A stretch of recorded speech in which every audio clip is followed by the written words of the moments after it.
Hello, everyone, and welcome to the last breakout meeting. We have the amazing Shari Levitin here today to talk about how AI can really enhance human connections. Shari has built her own business from the ground up, being a one-man operation, to now having clients in over 40 countries and generating $1 billion in yearly revenue. Everyone, please join me in giving a warm welcome to Shari. Thank you.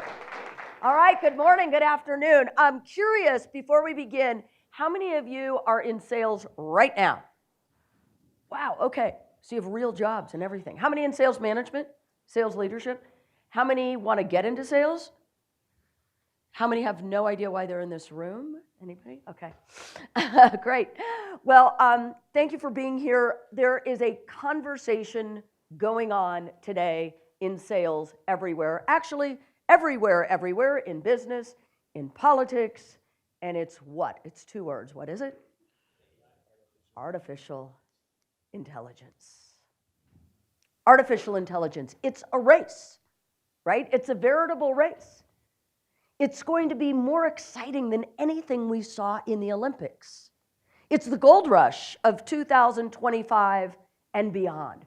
Everybody's talking about it. Everybody's racing to get to this magical place. Artificial intelligence. I looked it up. Artificial. Here's what I found. Then I looked up the antonym or the opposite of artificial, and here's what I got.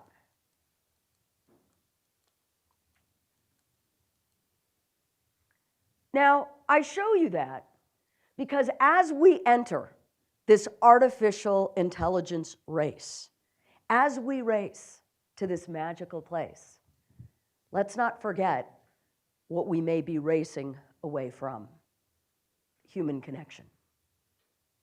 Now, I tell you that because I've been in sales for over 35 years.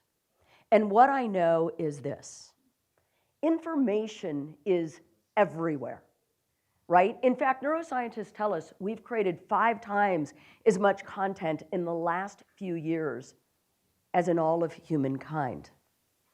What is ChatGPT? What is Claude? What is Copilot if not information? And I can tell you what's rare today isn't information. What's rare is human connection. And as AI increases, I believe we need to double down on those traits that are uniquely human. I love AI. And I think what's important is that we understand the role of AI. Now, we're going into Super Bowl weekend. By the way, how many of you want the Chiefs? How many hope the Chiefs don't win again? Okay, I'm with you guys. I'm a big 49er and a Denver Bronco fan. But here's what I will tell you. And I've got an analogy for you on how I see AI. I used to love John Elway, went to the University of Colorado at Boulder, double major, partying and skiing. And here's what I know. You caught that? Here's what I know. I used to love watching John Elway because if Elway got the ball and there was even 80 seconds left, we won. Elway had this amazing ability to throw the ball 80 yards, 70 yards, 90 yards. It was amazing. But it wasn't until he got a running back, Terrell Davis, to run the ball to the finish line that he won 2 Super Bowls. I want you to think of AI like a great quarterback. It's going to get you 80 yards.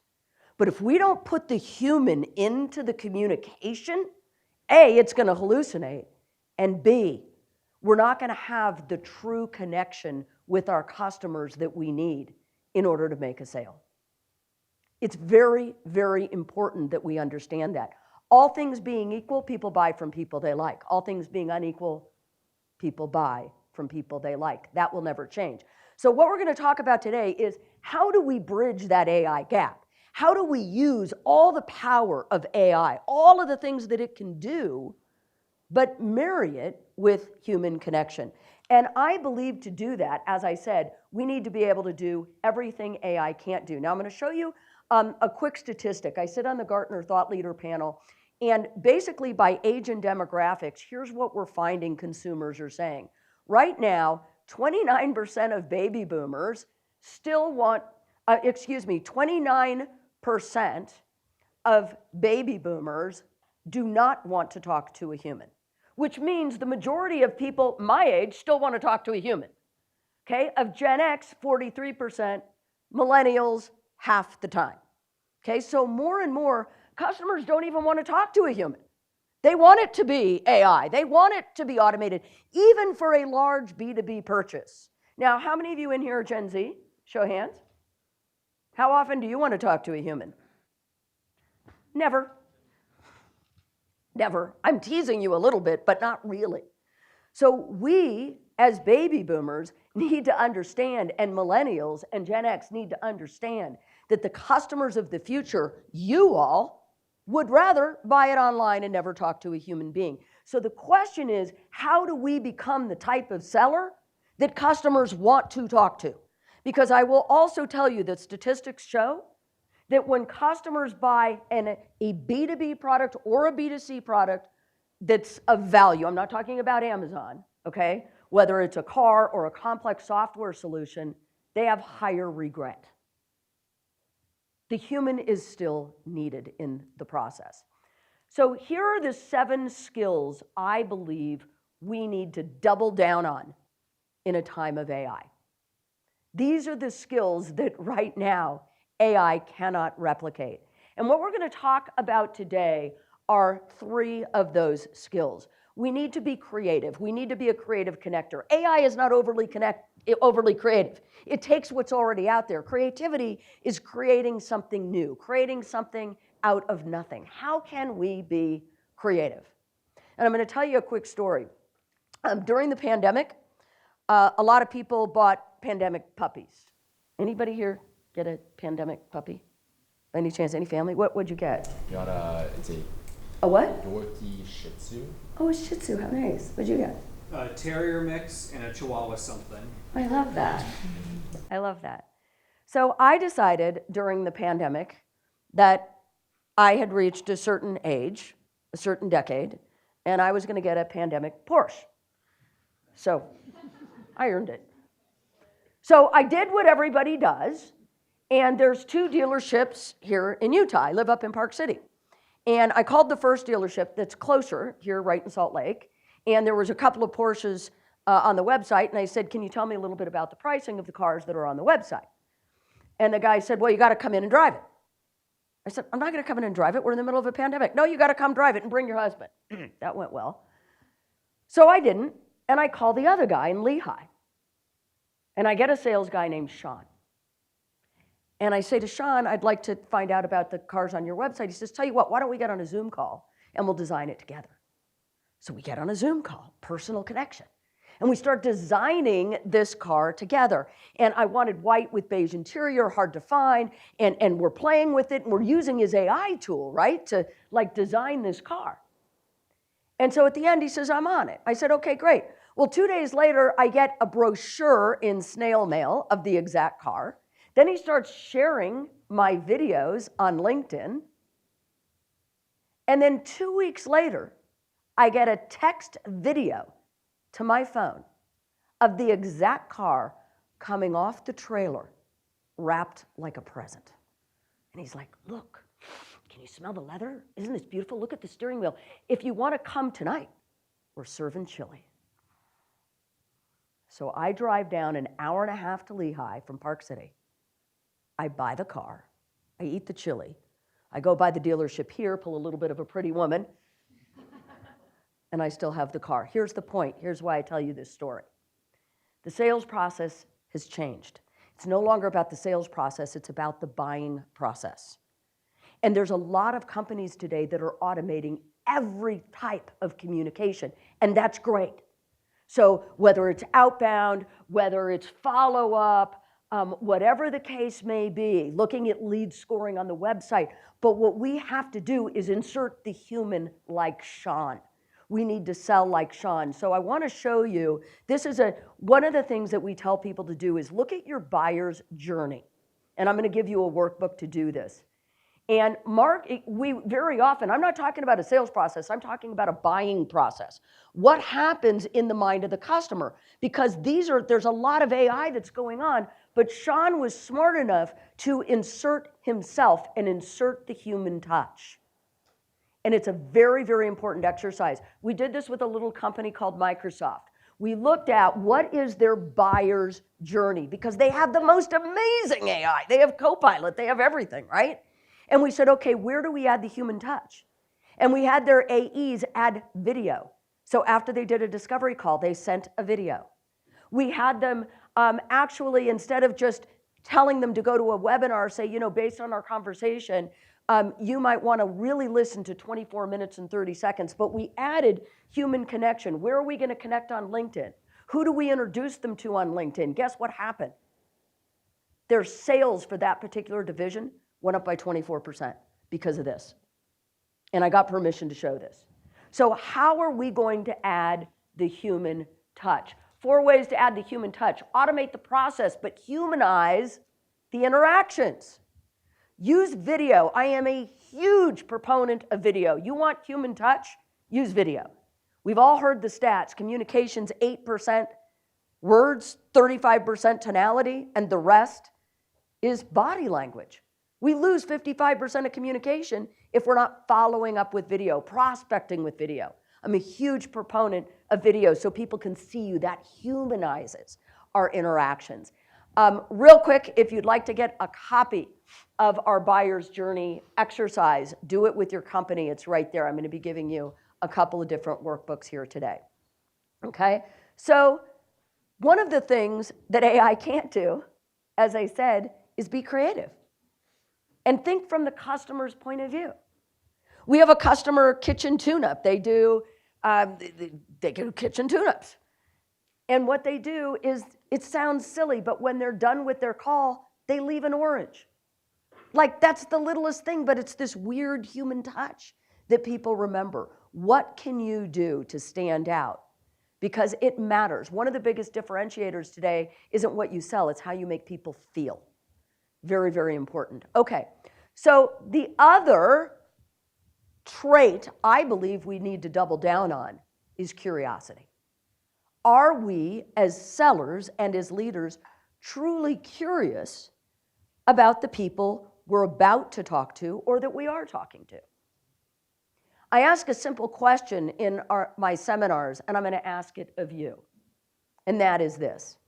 There's 2 things we learn in Sales 101, 2 things that we need in order to sell. We need our competency. We need to know our product. We need to know our pricing. We need to know everything about it. And we need our empathy. We need to know our customers.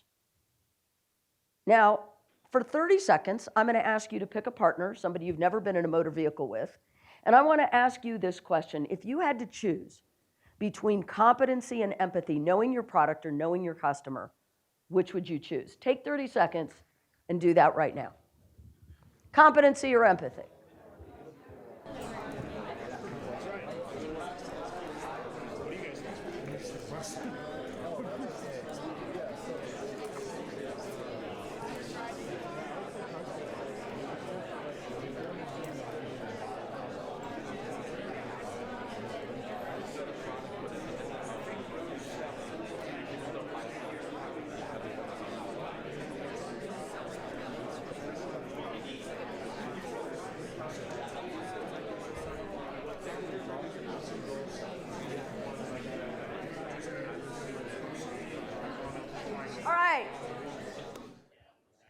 How many of you said competency?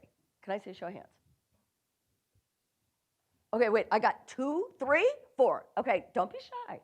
We're in sales here. Why did you say competency? I took it in the context of, would you rather have the driver be competent or empathetic? And I would rather have the driver be competent because if I was a passenger, I'd feel more safe if they knew how to. God, I've never heard that. That was great. Can we give her a hand? And I'm going to give you a prize. I am so giving you a prize for that. This is a heart-on t-shirt. Get your mind out of the gutter. Heart-on t-shirt. Thank you very much. Yes. Okay, competency. But the rest of you said empathy? Can I see a show of hands? Why'd you say empathy? Because if they know what I need, they can give me the product that works for me. Okay, Great, let's give them a hand. I'm going to give you the answer. According to Harvard Business Review, if you said competency, you're absolutely right. Let's give them a hand. And if you said empathy, you are also 100% right. Give yourselves a hand. It was a trick question. I'm sorry, sue me. But here's the deal. According to Harvard Business Review, 90% of all persuasion is a combination of competency and empathy. But here's the thing. The order matters. Before people decide what they think about your product, they decide what they think of you. Empathy gets you in the door. Competency, reliability, and integrity keep you there. Those are the 4 pillars of trust. That's what I call the 4 pillars of trust. So the problem that I see with most sellers, and I will tell you, we've worked with everyone from Microsoft to Dell to Humana to car dealerships. And it's the same, regardless of what they're selling. The biggest mistake I see sellers make is they lead with competency. They lead with the pitch deck. They lead with the product. What we need to do before we ever talk about the product is we need to get them to trust us and to like us. How do we do that? We make it about them. We research them. I call it show me you know me. We find out everything we can possibly learn about them, and this is where AI comes in. And we do a discovery. We find out what's important to them. Could you imagine buying a cell phone and having somebody say, wait, I've got 4 hours, I've got to tell you all the features and benefits of the cell phone? You probably only care about 3 features, right? Maybe 5. But what happens is we end up giving people information that they don't need. So what we need to do is we need to get curious. And the good news about AI is it can speed up that process. Now, I want to give you a framework really quickly that we teach to people that is really, really helpful. Because a lot of times people say, okay, great, what do I need to know about my customers before I start my demo, my pitch, my presentation, whatever it can be? In my mind, there's 3 questions we need to ask in order to get a sale, maybe 4. There's 3 or 4 pieces of information. And I've got an ebook on this I'll give to you at the end. Number 1, we need to ask skin questions. What's a skin question? They're the facts. Okay, if I'm selling software, how many salespeople do you have? How long have you been in business? What have you used in the past? Now, these are things we should be able to look up before we get there, right? Okay, those are the facts. What better salespeople do is they break past the skin and they ask bone questions. Bone questions reveal problems, business problems that the customer's having. If you're selling B2C, you're selling a car, what's wrong with the old car? If you could change anything about it, what would it be? What are your biggest challenges with X? I have a whole ebook on this. Okay, you want to ask questions that reveal problems. But I will tell you, the best salespeople that I see break past the skin, through the bone and into the heart. What's the emotional reason that you would buy it? How will it affect you personally? Now, I tell you that because it used to be, as sellers when I started, we had to engage in these long discoveries. People aren't going to give you that much time anymore, are they? Right? I mean, they're just not. People are in a hurry. Our attention spans have dropped.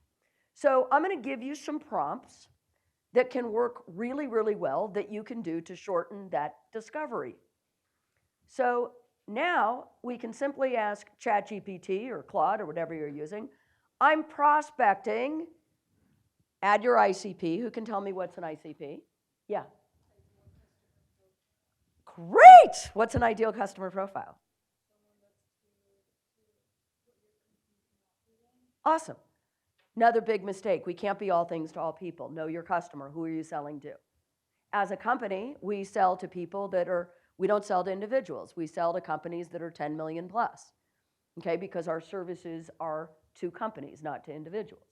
So I know that I'm not going to market to an individual seller, okay? You have to know your ICP. So I'm prospecting into a biotech company that is $30 million and has 50 salespeople. I'm looking to sell them sales training. What are the top 5 problems they may be facing? So again, it's not that I'm not going to do a discovery and be curious. I just get to start my call now with a hypothesis. Now, I ran this through last night, and this is what I got on 2 tries, okay? Like sometimes you need to iterate with ChatGPT, but this is what I got. When selling sales training to a biotech company, their biggest challenges typically stem from complexity of their products. They focus on features instead of business value. So right now, I can start the conversation and say, you know, very often when we work with biotech companies, we find that products are being sold by scientists and they're selling products rather than uncovering problems. Do you find that to be true? Well, yes! Now they think I'm a genius because ChatGPT gave me the prompt and did the work for me. So this is just one way that we can use AI to bond better with our customers. But we first have to be curious enough to want to know the customer and to care about their response and to take the time to do the research. I will tell you, I am a big believer in doing less better. I would rather you talk to less people, but go deeper and know more about them. Another great prompt. This is incredible for building value. What trends are affecting, give me an industry. Somebody, what industry are you in? Yeah. What trends are affecting the insurance industry right now? Okay? So if I'm selling insurance, I was just with Heffernan Insurance last week. What trends are affecting insurance? I'll tell you what, they were in California, a lot of trends. Can't even get insurance for your house. People are underinsured. It's a big deal. Now, if I ask ChatGPT right now, I may get 1 or 2 things I know, but a bunch of things I don't know. So if I'm prospecting into an insurance company, that's what I would do. Now, if you're selling to individuals, it's going to be a little different, right? What are 5 startling statistics about each? Okay, so again, I'm going to ask that. And what rapport building or discovery questions would you ask around this? So again, if you're curious, you want to start playing with these prompts because again, it used to be I had to spend 45 minutes doing a discovery, and now I can come in, get that discovery done in 15 minutes, and really the customer knows that I care about them because I did my research and I did my homework. And just play with it, and it's lots of fun. Okay, next, to make it in the future, I believe we need to be very compelling. ChatGPT is not that compelling. By the way, I'll tell you some interesting research. Do you know that women, you're going to love this, are actually nicer to ChatGPT than men? We like coddle it. We're nurturers. No. Okay, let me just take a poll really quick. How many of you guys say please and thank you to your AI? Oh, you do? For real? Women overall say thank you more. And there's reports of women saying, oh, don't worry, you're new. You were just born 2.5 years ago. It's okay if you don't know. Yeah, it's true. I'm nice to ChatGPT because I don't ever want it to turn against me. Like, you know, if they do turn against you, I want to be on its good side. I mean, you never know. So I'm really nice to it. I feed it. I know. So here's the point about being compelling. What do I mean by compelling? I believe the best way to sell today, to connect with people today, to overcome objections today, is through stories. That's what's compelling. Guys, we are in a country today that is so divided. When I was your age and going to school, you didn't know if your peer or your relative, you didn't know what political party they were in. We are not in that world today. And we're in a world of distrust. Salespeople, by the way, are the second least trusted of all professionals. Think about that. Second only to who? Does anybody know? Yeah, politicians. And the news and the media. Nobody believes anything anymore. It wasn't like that. But what's interesting is what people do believe are stories. And I'm not talking about made-up stories. I'm talking about another customer somewhere else who tried the product, loved it, and here's what happened. People believe reviews over facts. If you tell your customer the ROI of your product, they don't believe it. You tell them a story, they do. But here's what I find. Most people in sales and in leadership have no idea how to tell a compelling story. So I'm going to give you a 4-hour course in 5 minutes. How's that? What's your story? Yeah. 5 minutes. I have 5 minutes. Okay. I was on a reality TV show about 4 years ago. It did so well you could see it at 2 a.m. on Roku in Beijing or something, but didn't do well. But I got a story out of it, which was really cool. And think Shark Tank. So the whole idea behind it was I was coaching the business people before they went in front of the sharks. And this guy, Aaron, had developed a product. It was an app to fight opioid addiction. And he was telling me all about the app. He was telling me about the ROI. He already had customers. And then all of a sudden, I thought of something. I said, let me ask you a question. Why did you quit your high-paying job and invent this app? And then he told me a story. And his whole demeanor changed. He said, well, my grandfather was an addict. And on his deathbed, he asked my father, who's a doctor, to dedicate a portion of his practice to fight opioid addiction. And he did. For 20 years. And last year, his son, my brother, died of an overdose. And that's when I decided to dedicate my career to my grandfather's final wish. I said, Aaron, when you go up in front of those sharks, I want you to start with the story. I want you to lead with that story. I want people to know why you're doing what you're doing. He says, no, I got to show them the ROI. I got to show them the business plan. I said, just lead with the story. Trust me. He did. He went in front of 5 sharks. There wasn't a dry eye in the place, and within 30 seconds, he got $250,000. And he had been turned down before. See, Aaron had all the facts. He had the ROI. He had the numbers. What he didn't have was a story. So my challenge to you to be compelling and to do what AI can't do is, what's your story? Because AI can't create your story. And we need to start telling our stories of why we do what we do. We need to start telling stories of other customers who tried this product. AI can't do that.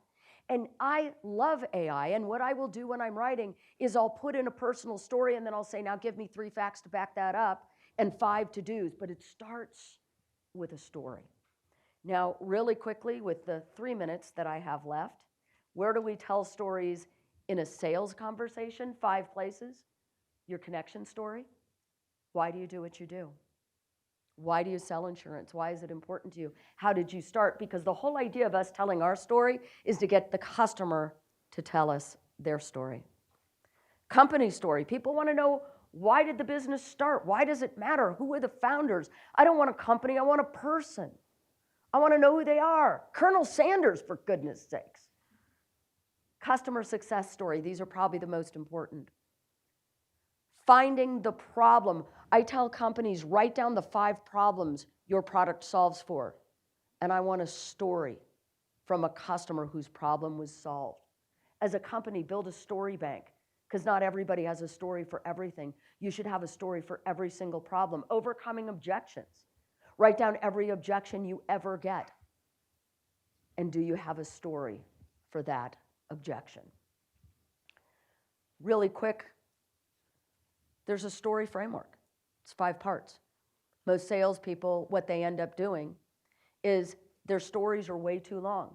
It should have a setup. It's about a person, who, what, where, when. A beginning, a middle, an end, and a punchline. A punchline is why you're telling the story. A good story is like a joke.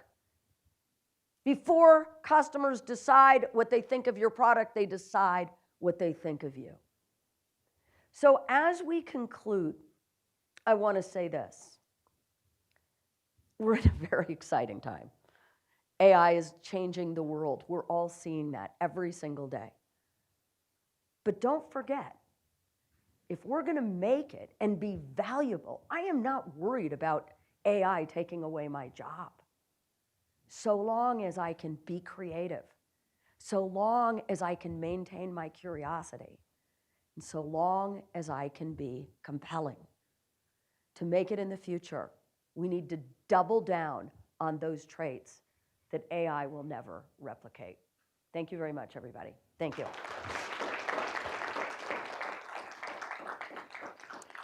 And I'll be here if anybody has any questions. Also, I'm going to give you this ebook here, right here. This is a great tool. It goes through skin, bone, heart, and connective tissue questions. It's a framework that many of our customers are using. They're using it in onboarding because I do believe that asking the right questions at the right time is the key to being able to deliver a good product or service or to differentiate ourselves. So again, thank you. Follow me on LinkedIn. I put out free videos every day, also on Instagram. Thank you very much, everybody.